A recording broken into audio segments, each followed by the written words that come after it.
Homemade biryani করার জন্য ফার্স্টে আমার লাগবে বিরিয়ানি রাইস, মানে ফাইন বাসমতি রাইস, যেটা দিয়ে এরকমভাবে খুব সুন্দর ঝরঝরে ওয়েতে ভাতটা করে নিতে হবে।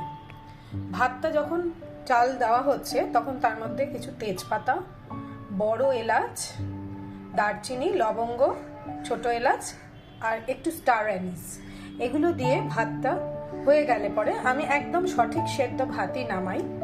সেই ভাত গেলে তার মধ্যে গরম অবস্থাতে নুন দিয়ে একটু ছাঁকিয়ে নিতে হবে। নেক্সট স্টেপ, চিকেন যত বেশি ম্যারিনেট হবে তত ভালো। তো আমি আগের দিনকেই চিকেনটা খুব ভালো করে দইয়ের মধ্যে একটু নুন, একটু হলুদ, আচ্ছা আদা রসুন পেস্ট, তার সঙ্গে একটু কাঁচা সর্ষের তেল, এগুলো দিয়ে খুব ভালো করে ম্যারিনেট করে ফ্রিজে রেখে দিয়েছিলাম। ওভারনাইট ফ্রিজে থাকার পরে আজকে এটাকে প্রিপেয়ার করার সময় আপনি প্রথমে বেরেস্তা ভেজে নিয়েছেন, বেরেস্তা অ্যান্ড আলু এরকম বড় বড় করে কেটে। আচ্ছা, বেরেস্তা ভাজার একটা ট্রিক্স হচ্ছে একটু কুচু কুচু করে পেঁয়াজটা কেটে তার মধ্যে নুন দিয়ে, নুনটা নিংড়ে আমি যখন জলটা ড্রেন আউট করে দিচ্ছি তখন কিন্তু এরকম ঝরঝরে মতো পেঁয়াজটা ফ্রাই হয়ে যাচ্ছে আর খেতেও খুব টেস্টি হয়। আর আলুটা সেদ্ধ করে নুন হলুদ মাখিয়ে ভেজে নেওয়া হয়েছে। সেই তেলটার মধ্যেই আমরা চিকেনটা দিয়ে দিতে পারি। চিকেনটা দেওয়ার আগেও একটু ওই তেলের মধ্যেই তেজপাতা, গোটা গরম মশলা দিয়ে জাস্ট ম্যারিনেটেড চিকেনটা দিয়ে দিতে হবে। ম্যারিনেটেড চিকেনটা একটু নাড়াচাড়া করে তারপরে ঢাকা দিয়ে দেওয়ার পরে অনেকটা জল বেরোবে এবং সেই জলেই চিকেন সেদ্ধ হবে। চিকেন যখন একটু জল কমে কমে আসছে তখন তার মধ্যে একটু আমরা কাশ্মীরি মরিচ দিয়ে দিয়েছি আর একটু জিরে আর ধনের, যেটা আমরা একটু ড্রাই রোস্ট করে ফ্রাই করি, সেটা মিশিয়ে দেওয়া হয়েছে, তাতে খুব সুন্দর একটা ফ্লেভার আসে। তাহলে আমাদের বিরিয়ানি করার অলমোস্ট সব ইনগ্রেডিয়েন্টস রেডি হয়ে গেছে। এখানে চিকেন রেডি, বেরেস্তা অ্যান্ড আলু রেডি, রাইস খুব সুন্দর ঝরঝরে করে বানিয়ে নেওয়া হয়েছে। আচ্ছা, ঘিটা একটু গরম করে নিতে হবে, জাস্ট মেল্ট করে নিতে হবে। বিরিয়ানি করার জন্য যে মশলাটা আমি ইউজ করি সেটা হচ্ছে ময়ূরাঙ্কের বিরিয়ানি মশলা। এই বিরিয়ানি মশলাটা মেট্রো ক্যাশ অ্যান্ড ক্যারিতে পাওয়া যাবে, ঠিক আছে। শাহি গরম মশলা গোটা বলে লেখা থাকে, বাট এটার মধ্যে কি কি আছে আপনাদের ইনগ্রেডিয়েন্টসগুলো বলে দিচ্ছি আমি। তাও এটার মধ্যে আছে জয়ত্রী, জায়ফল, গরম মশলার মধ্যে রয়েছে ছোট এলাচ, দারচিনি, লবঙ্গ, বড় এলাচ আছে, শুকনো আদা আছে, কাবাব চিনি আছে, শাহি মরিচ আছে, শাহি জিরে আছে, কাবাব চিনি, শাহি মরিচ, শাহি জিরে, এই ইনগ্রেডিয়েন্টসগুলোই এর মধ্যে আছে। সেগুলোকেই আমি ড্রাই রোস্ট করে একদম শুকনো কড়াতে হালকা করে নেড়ে নেবেন। খুব বেশি কড়া হয়ে গেলে মশলা কিন্তু তেতো হয়ে যায়। এই মশলাটাই ড্রাই রোস্ট করে আমি এরকমভাবে ড্রাই মিক্সারে গুঁড়ো করে ফ্রিজে রেখে দিই, তাতে এটা আমি বেশ কয়েকবার ইউজ করতে পারি।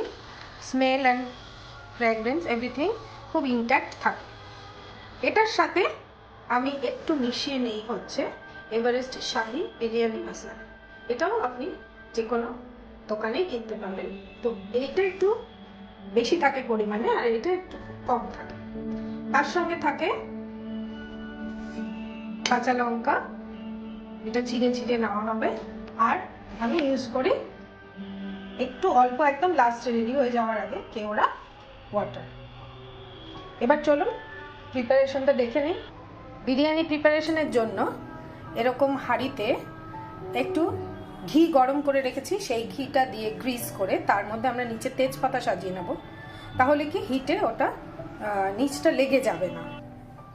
এরকমভাবে বেসটা রেডি করে নিয়েছি, তার মধ্যে এরকম তেজপাতাগুলো সাজিয়ে দিয়েছি, দিলে আরও কয়েকটাও দেওয়া যেতে পারে, তাহলে নিচটা একদমই লাগে না।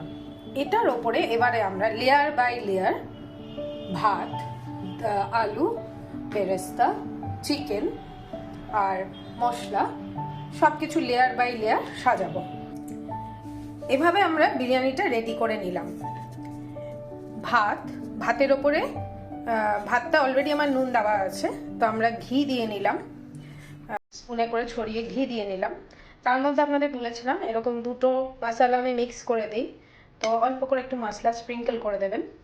আর বেরেস্তা, আলু, চিকেন, এভাবে আমরা লেয়ার বাই লেয়ার এটাকে সাজিয়ে নেব। স্লিট কাঁচা লঙ্কা আর একটু মিন্ট লিফ, মানে পুদিনা লিফটা আমার ভালো লাগে ফ্লেভারটা, তাই জন্য আমি পুদিনা লিফটা ইউজ করি। ধনেপাতাও ইউজ করা যায়, কোরিয়ান্ডার লিফও ইউজ করা যায়। আমাদের মিক্সিং পুরো কমপ্লিট হয়ে গেছে। আর উপরে আমরা কেওড়া ওয়াটার একটু স্প্রিঙ্কেল করে দিয়েছি, খুব বেশি পরিমাণে দেবেন না, তাহলে উগ্র হয়ে যাবে, জাস্ট যেটুকু যার পছন্দ। আচ্ছা, তার সঙ্গে মিঠা আতরও অনেকে প্রেফার করে, কিন্তু মিঠা আতরে আমার খুব একটা ভালো লাগে না স্মেলটা। আগে আমরাও করেছি, মিঠা আতর দিয়েছি, তো এখন জাস্ট আমি কেওড়া জলটা ইউজ করি। তো তাতে বেশ হালকার মধ্যে খুব হোমমেড বিরিয়ানি ইজ একদম পারফেক্ট হয়। এটা এবার আমরা গ্যাসে বসিয়ে দেবো, মিনিট 10 এটা স্টিমে রাখবো। আচ্ছা, মিনিট 15 আমরা একদম সিমে বিরিয়ানি বসিয়ে রেখেছিলাম। আমরা এবার ঢাকাটা ওপেন করছি। ওয়াও, দেখুন, হয়তো এখানে দেখা যাচ্ছে না, একদম পুরো ধোঁয়া হচ্ছে, খুব সুন্দর গরম হয়েছে,